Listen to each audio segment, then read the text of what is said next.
Bonjour et bienvenue dans ce point bourse du 13 mars 2024. Alors aujourd'hui, on va parler des actions abonnées notamment, hein. Il y en avait pas mal. On va faire juste un petit point sur Alstom qui quitte le CAC 40 et quelques valeurs notamment sur les matières premières qui sont en train de bouger et qui confirment, hein, ce qu'on avait dit ces dernières semaines. Alors avant de commencer, comme d'habitude, je rappelle que les informations et analyses données sur cette chaîne sont données à titre indicatif et ne peuvent pas être considérées comme un conseil en investissement. L'investissement en bourse est risqué et vous êtes responsable de tous les investissements que vous faites. Alors on va commencer juste avec le pétrole. On voit il y a un léger rebond. On est toujours ici prêt à casser peut-être les 83. Il y a les marchés qui vont plutôt bien. On a aussi un rebond sur pas mal de pétrolières, dont Total. À ce stade encore, c'est pas haussier. Mais si par la suite, notamment demain et après-demain, on se retrouve au-dessus des 84, on pourrait peut-être y voir une relance de la croissance et de la demande. Pour l'instant, c'est pas encore le cas. On est en embuscade, on surveille. On avait parlé du cacao récemment, qui est toujours haussier. On va surtout regarder. Hop, hop, hop, il est où? Ah ben, il est là, le cuivre. Ça fait des mois que des mois peut-être pas, mais des semaines au moins que je vous parle du cuivre, hein. Euh, et là, on a la sortie à plus 3, à 3,3. Donc, on a la confirmation, hein, de le premier indice ici à la fin de l'année dernière, puis la période de congestion, et puis on a une sortie pour un retournement long terme sur le cuivre. Donc, c'est ce qu'on disait depuis un moment. L'or, c'est pareil, hein, la légère baisse d'hier est déjà en mode rebond. Donc, même si ça a rebondi un peu et que ça casse les 2150 à la baisse, on est toujours haussier sur l'or et puis l'argent. Plus 3% aussi, l'argent qui avait du retard par rapport à l'or et qui est en train de faire son retard en cassant une nouvelle fois son oblique de correction ici sur ses plus hauts, notamment du mois de février 2021 et mai 2023. Donc on avait déjà fait un faux départ ici à la fin de l'année. Il retente une nouvelle fois, porté par un peu toute la hausse des métaux. Alors, on va voir. Alstom et Parcel, comme j'avais dit la dernière fois, je m'étais trompé, hein, je suis désolé. C'est bien Alstom, hein, qui va quitter le CAC 40. La semaine prochaine, le 18, je crois que c'est lundi, hein, il y aura un remplacement avec Accor qui va rentrer. Et donc, Alstom qui est ici, qui va quitter le CAC. Évidemment, il y a ce grand gap, hein, on en avait parlé. Il y avait eu quelques grosses chutes, notamment pendant la période des résultats au troisième trimestre, hein, notamment en octobre. Et Alstom faisait partie de ces quelques titres qui avaient énormément chuté, avec des séances quasiment historiques, parce qu'il avait perdu 37%, hein, plus de 37% en une séance. C'est assez énorme. Et depuis, il s'en est jamais relevé. Il avait clôturé ici sur les 13,30 et on se retrouve autour des 12, 11 et quelques. On voit, c'est un titre qui cotait à près de 48 euros, hein, il y a 3 ans. Et on le retrouve ici sur les 12. Donc, confirmation, hein, des soucis d'Alstom qui a beaucoup de mal et qui est sur un support depuis le mois d'octobre, ici fin octobre, donc ça fait un moment. Il le travaille, pour l'instant il s'en sert, il se sert de ce support pour se stabiliser, accumuler, mais il n'y a toujours pas de rebond, il n'y a pas de force. Alors il y a une petite cassure ici sur l'oblique, mais on le sait, hein, si la valeur va être sortie du CAC 40, c'est qu'il y a de grandes chances que les perspectives, et notamment l'année 2024, ne soient pas terribles pour Alstom. On l'avait déjà vu notamment avec Worldline, hein, qui s'est fait sortir et derrière qui a eu un peu de mal aussi à réagir. Donc pour Alstom, le fait qu'on ait cette sortie du CAC 40, même si certains sortent et rentrent juste après, des fois on a de ces petites surprises-là, hein. Là, vu le graphe, quand même, on est plutôt très, très négatif sur Alstom. Et on va plutôt oublier cette valeur, hein, qui va quitter le CAC et on lui préférera évidemment Accor. Accor qui signe un nouveau plus haut depuis un moment. C'est pas le plus haut historique, hein, on a déjà fait les plus hauts, mais la nouvelle, hein, de la rentrée d'Accor au CAC 40 la semaine prochaine devrait encore booster le titre. Alors à court terme, il y aura peut-être également aussi pas mal de variations, mais sur le moyen long terme, on est plutôt favorable et on en avait parlé, hein, des événements, notamment des jeux qui pourrait favoriser Accor donc toute cette année 2024, donc très positif. Alors les valeurs abonnées. il y avait 3M. 3M, je crois que je l'avais déjà fait. La résistance ici à 107, hein, le double échec. Derrière, on réagit pas. Alors, on a fait un nouveau gap là récemment. On a fait un gap baissier au mois de janvier. On fait un gap haussier au mois de février. Pour l'instant, on est entre deux. C'est impossible un peu à deviner la nouvelle tendance qui va être sur 3M. Je pense qu'il faudra casser ces niveaux-là, les 108 à la hausse pour être positif, ou les 88 à la baisse. Entre deux, on risque d'avoir pas mal de périodes un peu de construction. Donc c'est plutôt de l'observation qui est à faire en ce moment sur 3M. ALD, on est toujours baissier, hein, derrière, en dessous de cette oblique ici. On voit les moyennes largement baissières. On est revenu un peu au-dessus des 6,19. On se maintient à peine dessus. C'est pareil, il faut laisser le titre construire et puis sécuriser son support ici à 5,40, qu'il ait au moins plusieurs semaines ou plusieurs mois avant d'être à nouveau positif sur le titre. Alphen, ils sont un peu décevants, hein, mais ils sont toujours dans le scénario, c'est-à-dire qu'on a ce canal baissier ici, la sortie de canal, le travail, et puis on attend après les signes de retournement sur Alphen. Il ne faudrait pas retrouver les 40, mais au-dessus, on est toujours plutôt positif. ASM International, 580 ont été dépassés de peu. 606. Alors oui, à une optique plutôt moyen-long terme, on est plutôt favorable, hein. C'est sur les semi-conducteurs, notamment la construction de machines qui servent à créer les semi-conducteurs. Maintenant, on attendra plutôt des. On est en conso, hein, niveau MACD. Le RSI, on était déjà en surachat, on revient un peu en zone neutre ici à 52, mais il n'y a pas de gros replis qu'on peut acheter. Les gros replis, peut-être ici sur les 480 ou les 430, hein, c'est peut-être une zone intéressante. Si on y revient fortement, peut-être par là. Mais actuellement, il n'y a pas grand-chose à faire, hein, à part rester si on est dessus et puis éventuellement acheter les replis. C'est un secteur qui est plutôt très fort. Les BE semi-conducteurs, c'est la même chose. En effet, ce petit dessin, et puis c'est un peu en train de se réaliser aussi. Donc on a les plus hauts ici avec ce chandelier qui était pas terrible, hein, notamment celui-là, il fait un peu peur. Derrière, on a bien vu qu'on n'a pas réussi à le dépasser. Ça veut dire quoi? Ça veut dire qu'on ira certainement chercher un support. Alors il y a celui des 110, mais qui est peut-être un peu loin. Il y a une zone ici, entre les 141 148, on voit qui est en train d'être travaillé, qui pourra servir, hein, de construction et donc d'achat. Donc on est à peu près dans la zone d'achat maintenant pour BE semi-conducteurs, si on vise le moyen terme.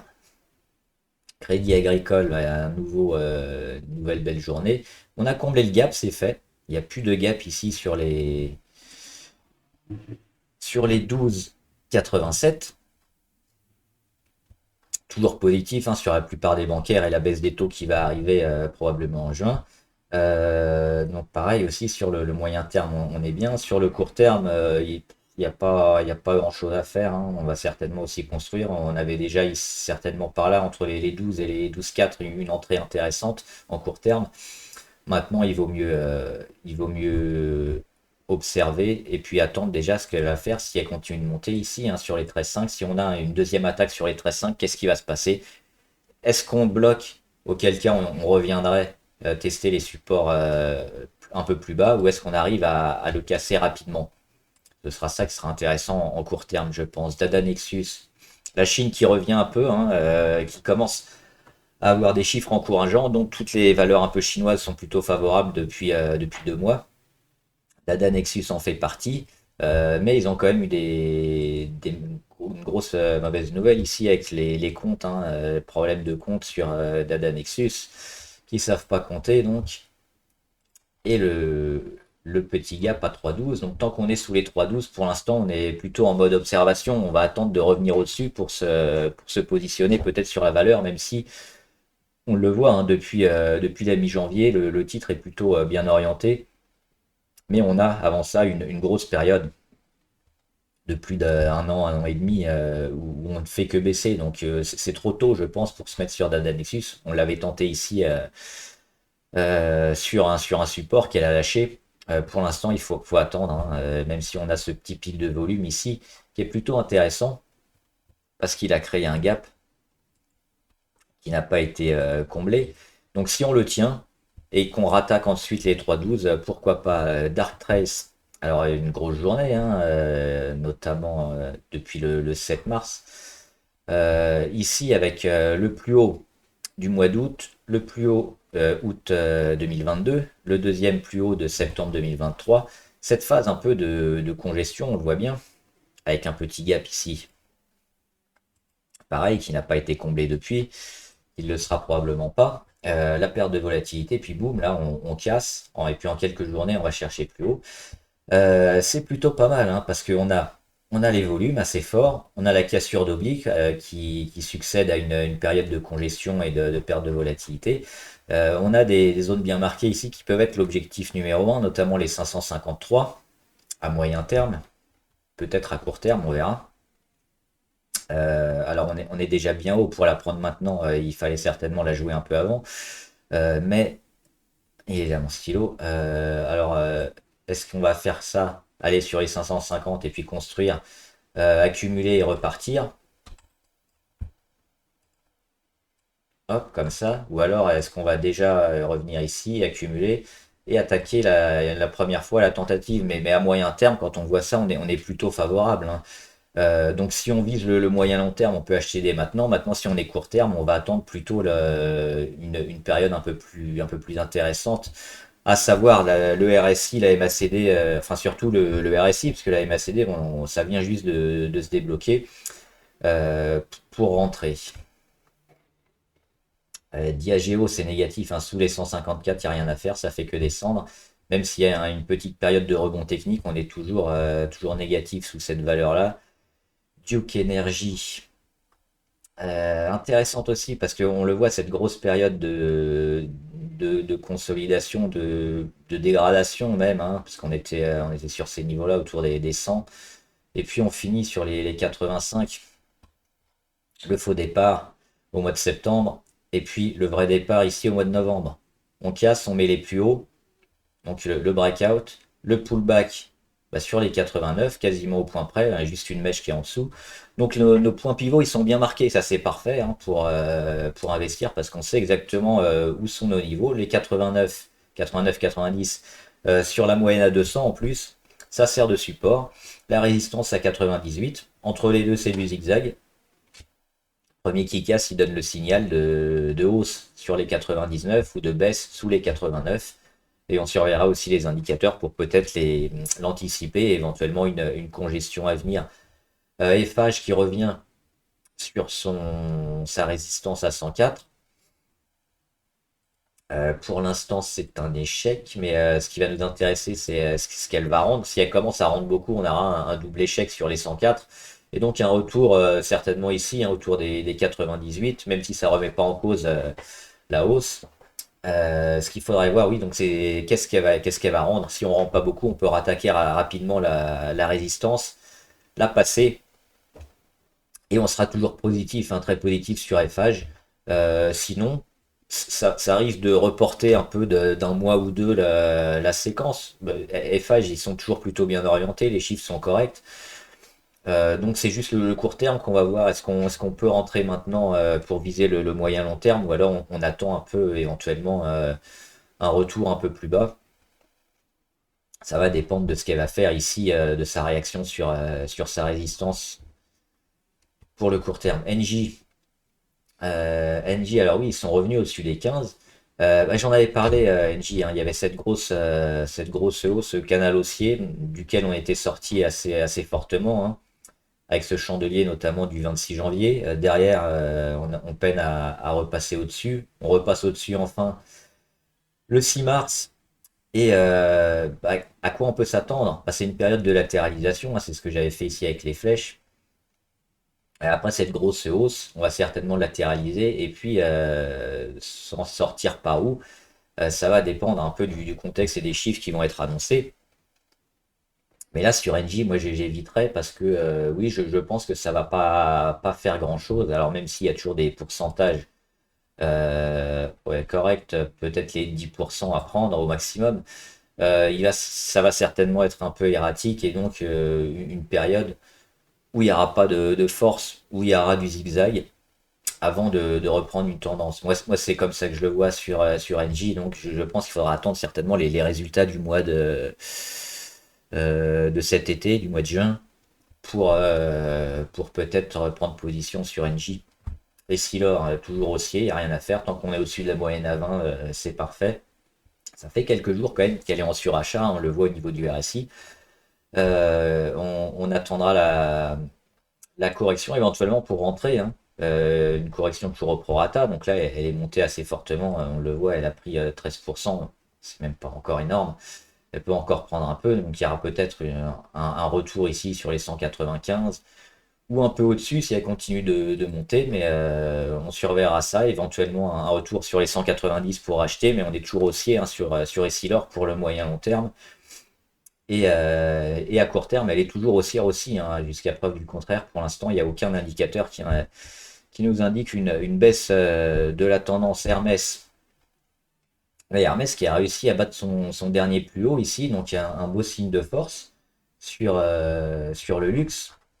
Et c'est une des valeurs du luxe qui fonctionne le mieux, hein, parce que LVMH, ils n'ont pas réussi à reprendre leur plus haut. Kering, j'en parle même pas.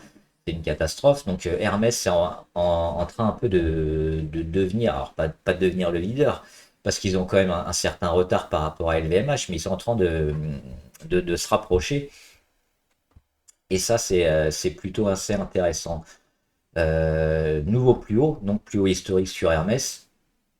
On sait que quand on tape des plus hauts historiques, c'est peut-être pas le meilleur moment pour se placer, parce que derrière, on a les prises de bénéfices, la consolidation, mais ça reste favorable aussi pour le moyen terme. Alors à court terme, on a déjà cette période de MACD, on le voit à l'inversion de tendance, donc la consolidation qui va se mettre en place. Il faudra encore quelques jours, je pense, pour voir, hein, si on va la tenir. Pour l'instant, c'est plutôt une consolidation à plat. Il faudra attendre quand même quelques jours pour confirmer. Et puis le retour un peu plus bas, mais qui risque, pardon, de durer quelques semaines. Donc sur Hermès, à court terme, je pense que si on est dessus des stops, alors ça dépend forcément où vous êtes rentré, mais on a cette zone-là, hein. Hop.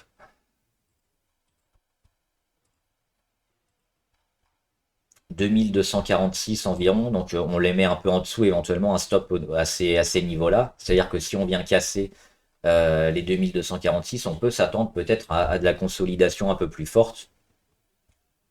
Tant qu'on est au-dessus, on est toujours dans cette période de hausse, hein, sur le titre. Euh, donc ça c'est pour sortir et pour rentrer. Généralement, on rentre pas sur des RSI au-dessus de 70, hein, sauf pour jouer du très court terme avec le momentum sur une ou deux journées ou trois journées, mais on évite, ou après des résultats. Mais oui, donc là, pour l'instant, sur Hermès, plutôt favorable, mais il y a pas de point très positif court terme pour se renforcer. On vient quand même de très loin. On va prendre ici. On a fait 30% en moins de 2 mois. On peut s'attendre à un moment à de la conso. Alors quel type de conso? De la conso rapide où on va taper et on revient, ou alors de la conso un peu lente. Sur Hermès, qui est un titre plutôt fort, peut-être une conso assez lente avec quelque chose comme ça, et puis un retour, je ne sais pas, sur les 2100 ou les 2050. Euh, voilà, pour une petite vision court terme, peut-être ce sera intéressant, mais là, pour l'instant, la tendance est toujours à la hausse. On voit qu'il y a une réaction sur la moyenne à 20, donc tant qu'on est toujours au-dessus de cette moyenne à 20, le titre est haussier et on peut aller chercher des nouveaux plus hauts. Alors Calra, ils font une très mauvaise journée aujourd'hui, moins 5,5. Ils sont toujours pour moi dans le plan également, hein, sur les semi-conducteurs qui sont plutôt favorables. Ils ont signé un contrat intéressant avec ARM. Et on le voit, la figure, hein, avec la première explosion sur les 32, la deuxième sur les 24, une petite réaction sur les 23. Mais à chaque fois, c'est racheté autour des 17, 18, 19. Donc là, on est dans la zone probablement de rachat. Et puis on a cet oblique ici qui pourra nous offrir peut-être une zone de congestion duquel on sort par le haut et puis on relancera peut-être quelque chose sur Calais. Alors oui, pour l'instant, c'est décevant, ça fait pas grand-chose, mais on a cet oblique RSI aussi qui nous préviendra le jour où ça va monter. On est à 39 niveau RSI, donc on a encore un peu de marge éventuellement. Et puis cette zone sur les 17,5 environ qui a réagi une fois, deux fois, trois fois, qui pourrait réagir éventuellement une quatrième fois si on y revient encore pour Calray, donc plutôt positif aussi. D'autant qu'on voit les moyennes les plus hautes sont toujours plutôt ascendantes. Donc il n'y a pas trop de signes de dégradation sur Calray pour le moment, c'est trop tôt pour paniquer. Liquilia, alors Liquilia, j'ai fait un peu une sorte de canal haussier. Alors on s'en est extirpé un peu dernièrement ici par le bas et récemment par le haut. Et ce qu'on voit surtout, c'est ce gros chandelier là, le chandelier du 20 décembre, avec des volumes énormes. Donc ça, généralement, ça s'achète, si on voit ça. Les volumes énormes, on passe au-dessus de toutes les moyennes. Donc si vous repérez ce genre de choses-là, vous pouvez l'acheter et me prévenir éventuellement, ça me ferait plaisir. Parce que c'est le genre de config qui annonce une poursuite de la hausse. Donc là, c'est ce qu'elle a fait. Elle est en train de consolider. Alors, elle a fait une conso express ici sur les 11. Elle est repartie sur les 15. Et puis là, elle consolide un peu plus gentiment. Mais on voit que cette zone-là est plutôt les 12,8 touchés avec des mèches. Toute cette zone autour des 12,8 à peu près est plutôt rachetée. Donc, on a au niveau de la MACD, on était monté très haut. On revient bientôt sur la ligne des zéros, donc toute cette zone-là va, je pense, servir d'atterrissage sur la valeur et devrait lui permettre de repartir si c'est pas survalorisé. Après, il faudra voir les ratios notamment et les chiffres qui tomberont prochainement.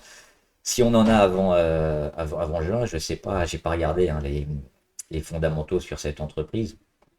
Mais oui, si on repart par là autour des 14, 14,8, ce sera plutôt positif et à acheter. Donc là, on est en période de conso Metavisio, grosse résistance à 2,28, ça a fait échec déjà deux fois. Derrière, on revient tester les supports. Et les rebonds sont plutôt faibles pour le moment. Donc ça, c'est un signe de faiblesse. Échec au même endroit, rebond un peu faiblard. Pour l'instant, il n'y a rien. Alors, il y a beaucoup de volume, mais il n'y a pas de force, il faudra casser hop, ce truc-là, cette petite zone entre les carrés bleus là pour peut-être y voir une réattaque de la résistance à 2,28. Pour l'instant, c'est plutôt neutre, parce qu'on tient quand même les moyennes, mais c'est neutre sur Metavisio, Nike. Nike, pas mal, parce que on avait fait la sortie ici, j'en avais parlé, je crois, fin février. On a réintégré la figure, on ressort à nouveau. Et on voit qu'on rebondit à peu près sur des zones, la zone de sortie ici, autour des 80, 97, 97, 98. On l'a enfoncé juste une ou deux journées, mais on rebondit. Alors la tendance, elle est toujours un peu moyenne sur Nike, si on dézoome. Mais on l'a tenu, ça rebondit. Le jour où on revient faire ça, hop, attaquer la résistance là et la casser, ben on aura réussi à casser un plus haut qui était de plus en plus bas dernièrement, donc à inverser une tendance, donc à relancer peut-être un retournement ou une tendance haussière. C'est cette zone-là, je pense, les 107 qu'il faudra regarder. Palantir. Palantir, c'est beau, ça consolide gentiment et puis ça remonte à chaque fois. On a cette résistance-là qui pourra servir éventuellement de prise de bénéfice sur les 29 environ. Entre-temps, ouais, c'est rouge. Hop. Les 20-18. Les 20-18, ils pourront servir de support, je pense. On a le gros gap ici. Pareil, un gros gap qui n'a pas forcément vocation à être comblé. Donc c'est quoi? Peut-être y revenir et puis relancer, hein, parce qu'on voit qu'on a une progression finalement assez... je suis trompé. Hop. Une progression ici assez... hop, assez... Je trouve plus les mots, je suis fatigué. Hop. On fait les breakouts, les pullbacks, les breakouts, les pullbacks, breakout, pullback. Donc c'est ça qu'il faut attendre. Peut-être ici un retour sur les 20-18 pour aller doucement vers les 29-29. Mais la tendance est plutôt très forte. Il y a eu des zones de rachat à chaque fois, hein, sur les retours sur support. Donc c'est ce qu'on attendra. Sur Palantir, Pernod Ricard. Il faut attendre plusieurs semaines, je pense, Pernod Ricard, hein, parce qu'on est toujours dans une tendance très dégradée. Il y a eu des rebonds techniques, mais les plus hauts pour l'instant, sur les 164, ils ont tenu. Il y a eu le gap haussier qui va peut-être celui-là être comblé, hein, parce qu'on le voit qu'on fait échec sur les 164. Hop. Derrière, il y a ce gap peut-être à aller combler pour enfin construire quelque chose, revenir au-dessus des 154 et puis arriver à cette zone-là, moi que je vise peut-être au mois de mai, hein, enfin pour sortir la tête de l'eau au-dessus des 164 et puis de l'oblique baissière sur les plus hauts. Donc il faudra être patient sur Pernod Ricard, Robinhood, Market. Ils sont mieux. Une belle montée, hein, c'est ce que je disais en commentaire. Robinhood, c'était le broker qui était notamment impliqué dans l'affaire GameStop, hein, où ils avaient empêché les investisseurs, notamment d'acheter l'action parce qu'il y avait des gros fonds qui étaient à découvert, notamment. Il y a eu pas mal de films là-dessus, hein, vous pouvez regarder. Donc, je sais plus si c'est la même équipe dirigeante, mais je crois qu'ils ont eu des sanctions. Je sais pas s'ils sont en prison, mais à vérifier. Alors, mais depuis, ils se sont un peu remontés. Et on a éventuellement, oui, cette résistance à 16,49 qui est en train de lâcher, donc on est en train de construire dessus. Alors y voir une tasse à écan, c'est trop long et trop erratique pour y voir cette figure-là, mais le passage des 16,49, ça peut à terme servir de support et de confirmation de relance, hein, sur Robinhood. Les volumes aussi plutôt intéressants. Alors là, à court terme, malheureusement, on arrive un peu tard, hein. Donc je pense que là aussi, il faudra attendre peut-être un peu de correction, puisqu'au niveau MACD, on est très haut, attendre la fin de conso, pareil le RSI. Mais oui, peut-être pour dans quelques semaines, Robinhood, hein, surveiller le moment où on sera un peu plus bas, autour des 30-40 niveau RSI, et puis au niveau de la MACD, quand on se rapprochera ici de la ligne des zéros, parce que là, on va trop investir SSE.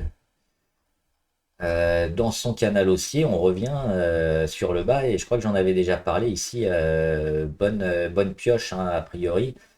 Alors là, elle revient trois fois. Une fois, deux fois, trois fois. Ça a marché à chaque fois. Faut pas trop le casser. Si on le casse, on donne un signal assez négatif. Mais pour l'instant, tant qu'on le tient, on peut espérer un rebond et puis revenir sur la résistance à 1750 et puis continuer sa phase dans son canal haussier.